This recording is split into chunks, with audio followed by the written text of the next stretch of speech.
Hi, my name is Henning Pauli, and I usually run a YouTube channel where I talk about guitars. For the next probably about 7 videos or whatever, I'm not going to talk about guitars. I'm going to talk about live editing, live switching with Blackmagic Design. In 2019, Blackmagic Design released the ATEM Mini, which kind of started a journey of prosperity for the brand because there was nothing on the market that could remotely compete with it in that price point and functionality. And I don't think there is anything on the market that can compete with it now. They could have never known that only months later, the world would start working from home and we needed improved setups for video conferencing, talk shows from home, teaching from home, more YouTube channels exploded. It was kind of the right product at the right time. Corona hit and we all had to find out how to broadcast from our own four walls. I got so many calls from people all of a sudden saying, oh, Henning's the guy that knows about these switching systems, so let's ask him what we need to get our theater company doing live streams for the viewers and have people still have a job and work. Teaching clarinet from home. I set up so many people with the system and counseled them on what camera, what switcher, what cables do you need, what is the right one for your situation. And the answer was always the same. Get an ATEM Mini. At that time, ATEM Mini was the one to get, and then ATEM Mini Pro. We get into this. But it was always the same answer. Get this. What cameras do you have? Oh, none? Well, maybe get the Pocket, get this, get this. So it was always coming down to work with Blackmagic Design gear. Now, it's 2024, and the line of ATEM Mini/Extreme switches has grown to 8. 6 currently in the lineup and 2 being discontinued. And we're going to look at all of them. Then they expanded their line of HD rack switches, which added, again, more models, more functionality, and more stuff to know and look at when you're buying one of these. So which one do you need for the content you create? That's the question. Now I'm going to take you through a journey of the Blackmagic Design ecosystem and switches and try to give you everything you need to make an informed buying decision so you buy the right thing for what you need now so that you don't have to buy something else later really quick because you find out it doesn't have the functionality, you should have spent a bit more money, or you spent too much money like some other people did. Now, 2 words are key to working with a switching system like the one we're using here, as opposed to recording on each camera individually and then taking the cards out and putting all the data on a computer and editing it. And those words are workflow and ecosystem. So let's talk about workflow. Now, live editing your videos as you do them, as we do here, and we can actually switch cameras right now.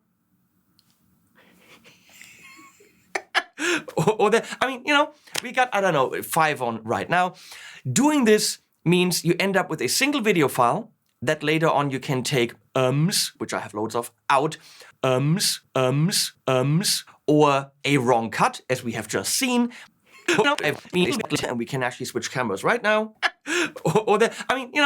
You can edit this, but you're editing a single video file. You're carrying around, you're copying a single video file, and not, in this case, 5 4K or HD video files that you then have to sync up and all that stuff. All this is already done, which means if you have your setup efficiently set up, your workflow is going to be so much faster.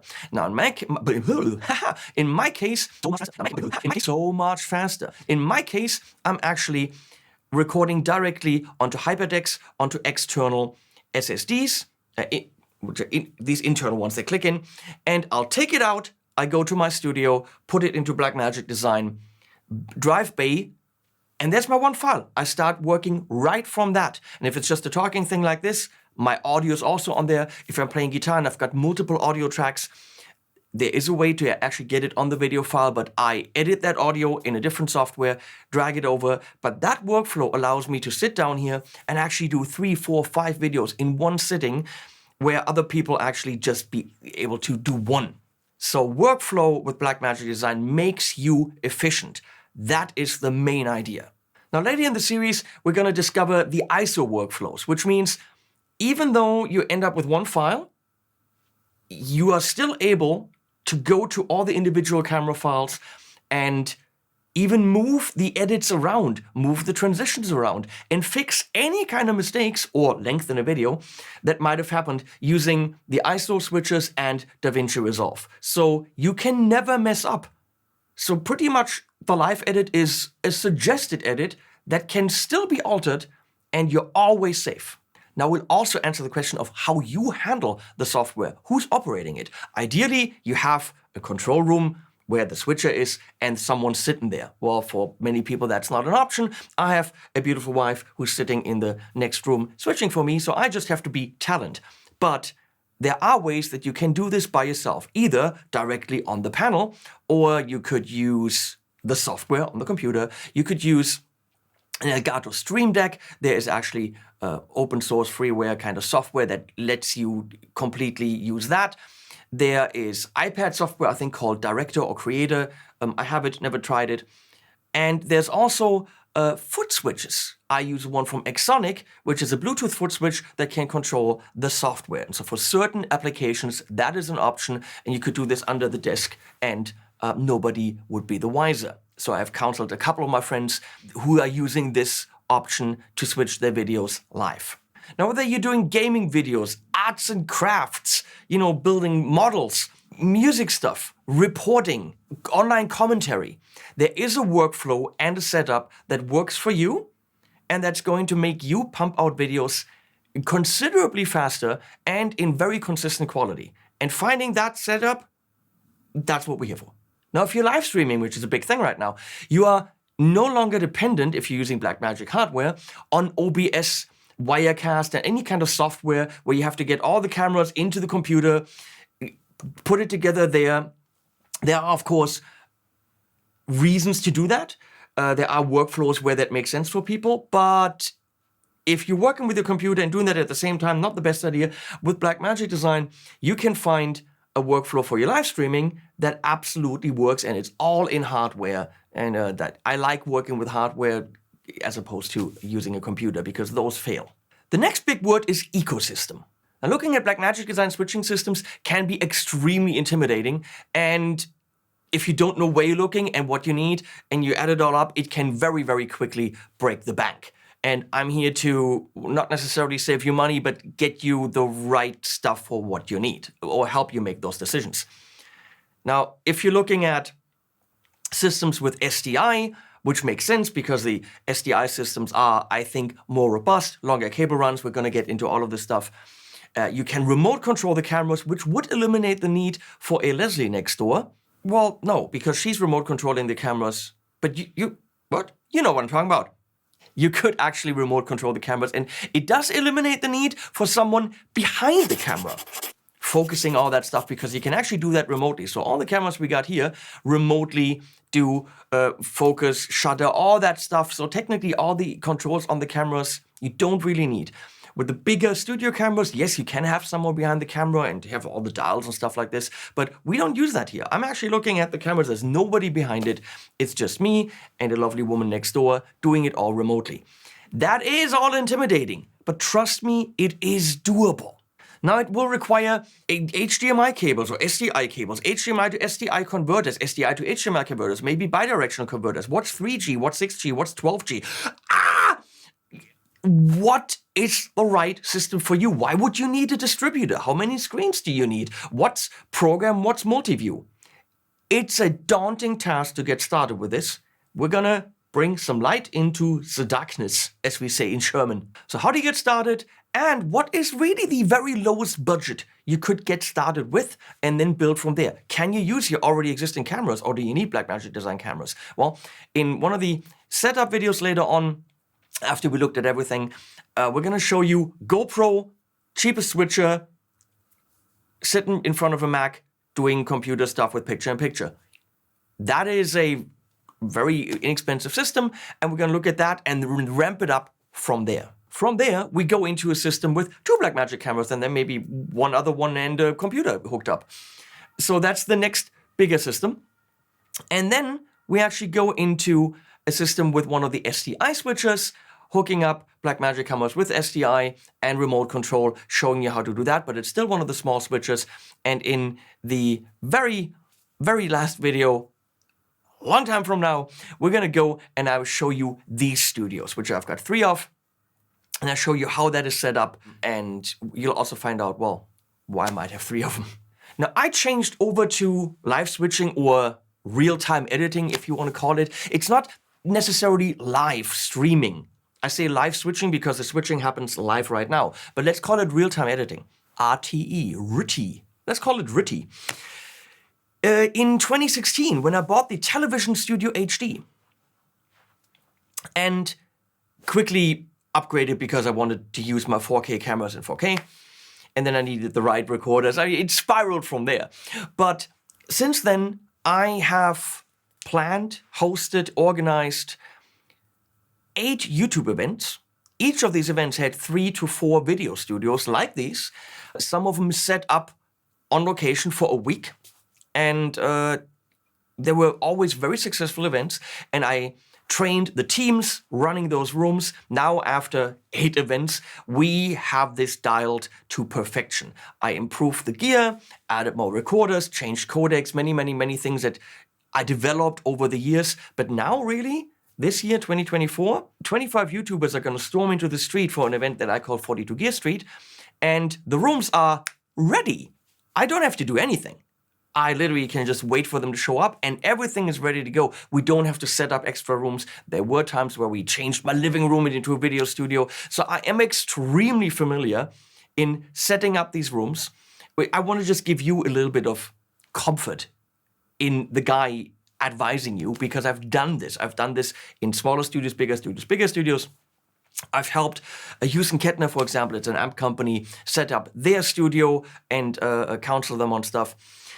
And at Gear Street, 3 studios we had this year, we pump out an average of about 150 videos in 4 days.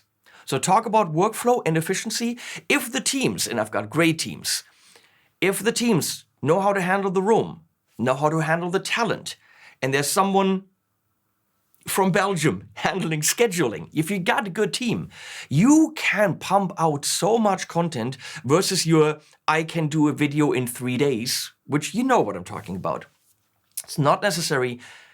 If the workflow is there, you can create. Maybe even to the point where you can invite people to create at your place because you're not even, utilizing it enough. Now, after these events, the YouTube channels just get a single file, a couple of audio files because it's music and stuff. And they smack those together and they can upload their final video after taking out a couple of mistakes in no time. And they're usually very happy because at home they got to work really hard to make a video like that. Now, as I said, I started with the Television Studio HD, which was $950, and quickly upgraded to a 4K version, the 1ME. If you don't know what that is, we're gonna get to all of them. And now I've got 3 full Blackmagic Design equipped studios. So I went nuts because I saw the potential of that system. And I love the ability to have an idea. I want a camera there, I want this, and be able to do it in no time flat.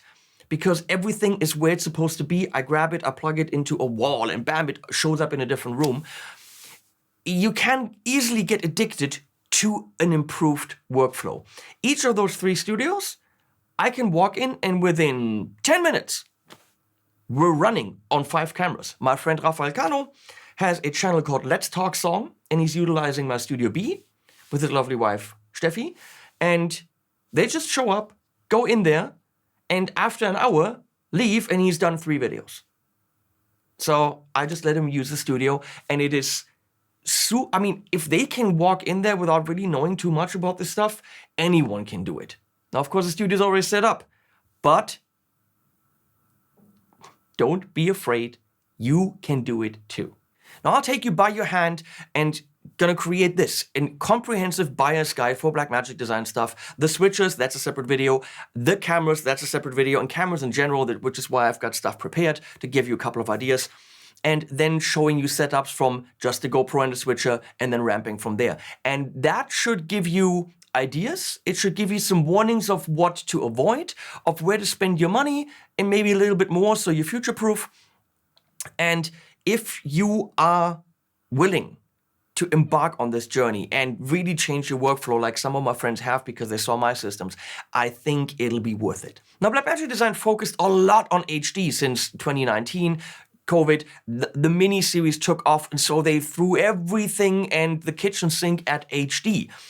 New rack switches in HD. Yeah, the Constellation 4K came out, but that's $9,000. We can't really take that seriously, people. Okay, I'm crazy, but I'm not that crazy. So with the 4K8, which is the one that we're filming this on, that is actually the first one in quite a while where they went back to 4K, and that's still $4,500. Yeah, I can't recommend, get into the system and buy just the switcher for $4,500 with a lot of functionality that you probably don't need. Now, HD is going to be enough for churches, for conventions, live streams, and realistically for a lot of YouTube. People watch on their phones and their tablets, and it's probably okay. For me, I don't like it. My cameras can do 4K, so why am I not recording in 4K? Okay, you're gonna say, well, Mark Rober has got 30 million views a video, and when you look at it, it's all HD. I think Mr. Beast is pretty much HD as far as I can tell. It's not the greatest video quality, and it's entertaining and it's great. Do we need 4K? That's a good question. Now, I'm gonna say yes, because I wanna do the best job possible. The cameras can already do it. Most of your cameras that you've got at home can already do it. So why not use the full potential of your cameras? Can your computer handle it? Chances are yes. There are, for me, very few reasons not to go in full 4K. People do watch on the YouTube app on your smart TV, and a lot of TVs now are in 4K. And because you do in 4K, it doesn't mean you can't watch it in HD. YouTube will do that automatically. So why not go 4K? Well, because of the cost of the switcher. So what I'm going to try to do in this series is recommend a starting system, which is going to be HD, but some elements, I'm going to tell you, spend the extra $100. Go and buy the one that later on can get you 4K once you're willing to spend the money on the 4K switcher. Now, I can see the difference between HD and 4K immediately, and I go, huh, when I have to see HD. But I'm a snob, okay? I can go 4K, so I go. You're not gonna spend $4,500 on the 4K8 or something similar. So I will show you the HD systems, but always recommend, well, maybe in that converter, upgrade right away. Well, but whatever I recommend, you have to know, you'll need more. You'll need more cables, you'll need an extra converter. I mean, look at this one, right there. That's still mint in box with a wrapper around it. I have a spare one just in case I need it. It's the same one as this, so I actually have two spare ones. This one is in use, but if it's in use and I need another one, I have this. I know that's mental, but XLR cables, SDI cables, HDMI cables, power supplies, extension cables, a little screen that you can put somewhere. I've got one sitting right there. You know, stuff like this. It does help to have spare ones because there are situations where you're going, it would be really nice to do this, and the cable doesn't reach. Well, be prepared to buy a little bit more than you need because that is realistically what you should be doing. Also, talking about buying a little bit more than you need, Sweetwater, who is sponsoring this whole video series, they sponsored one video and I'm going nuts. I'm doing a few more because fun! They're going to be happy if you buy a little bit more than you need. And you should. Well, get comfortable, get some coffee, and get ready to learn everything and then some about the Blackmagic Design ecosystem of switches and cameras so that maybe, if you're this much interested, you can start your journey into the system as well. I want to thank Sweetwater for starting this with me. I actually am having fun. I'm excited about this because this is a big part of my life, and I like to share this information with you and hopefully make you avoid to make mistakes. Words are hard. Animals at the end.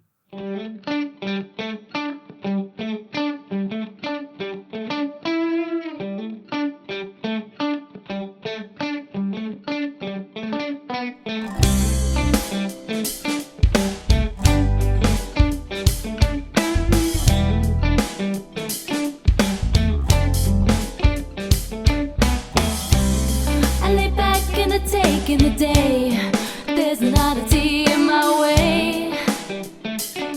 I don't seem to care for what I did before.